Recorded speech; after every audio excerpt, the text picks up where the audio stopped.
नमस्कार, मैं doctor Rohit Kumar, consultant intervention cardiologist, भगवान महावीर मणिपाल हॉस्पिटल रांची। आज हम बात करेंगे एंजियोग्राफी और सीटी एंजियोग्राफी के बीच के फ़र्क का।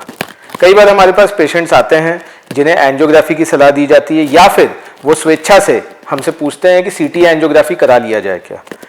ऐसे में हमें ये समझना पड़ेगा कि एंजियोग्राफी और सीटी एंजियोग्राफी का मकसद क्या है और इनमें डिफरेंसेस क्या है। एंजियोग्राफी और सीटी एंजियोग्राफी दोनों हमारी हार्ट की अंदर जो नसें होती है जिससे हार्ट को ब्लड मिलती है उनकी जांच होती है। कई बार ब्लॉकेजेस के रूप में बीमारियां होती है उन नसों में जो हार्ट अटैक करा सकती है।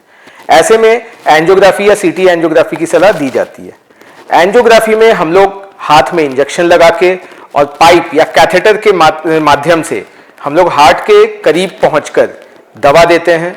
उस दवा से जो कैथ लैब में मशीन होती है उसे हमें ब्लॉकेज या कोई और बीमारी दिख जाती है। सीटी एंजियोग्राफी में भी दवा दी जाती है, बट वो दवा जो है हाथों के नस में दी जाती है जो कि धीरे धीरे जाके हार्ट की कोशिकाओं में जाती है और सीटी स्कैन के माध्यम से नसों को देखने की कोशिश होती है। दोनों में बेसिक फर्क ये है कि सीटी एंजियोग्राफी उतना एक्यूरेट नहीं है जितना कि एंजियोग्राफी, क्योंकि एंजियोग्राफी में आप बिल्कुल हार्ट के करीब जाते हो और करीब जाकर आप ब्लॉकेज को देखते हो। सीटी एंजियोग्राफी दूर से ली गई पिक्चर है।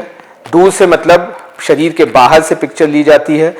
चूंकि हार्ट आपका कंटिन्यूअस धड़कता रहता है, वैसे में सीटी एंजियोग्राफी या फिर कोई भी सीटी स्कैन अगर आपने कराई हो तो आप जानते होंगे कि मूवमेंट पे एक्यूरेसी कम हो जाती है। ऐसे में सवाल ये उठता है कि क्या आपको सीटी एंजियोग्राफी कराना चाहिए या एंजियोग्राफी। तो इसके सबसे अच्छे जज कार्डियोलॉजिस्ट या आपके डॉक्टर होते हैं। कई सिचुएशंस ऐसे होते हैं जहां हम लोग सिर्फ और सिर्फ सीटी एंजियोग्राफी की एडवाइस करते हैं, बट कुछ सिचुएशंस ऐसे होते हैं जहां हमें एंजियोग्राफी करना होता है। इसका चुनाव आपके डॉक्टर से बेहतर कोई नहीं कर सकता है। इसीलिए ऐसे सिचुएशंस में अपने डॉक्टर की सलाह पर जाएं। Both of them are very safe, लेकिन जरूरत पड़ने पे एंजियोग्राफी को ही ज्यादा एक्यूरेट हमेशा माना जाता है। इसी के साथ आप स्वस्थ रहें। नमस्कार।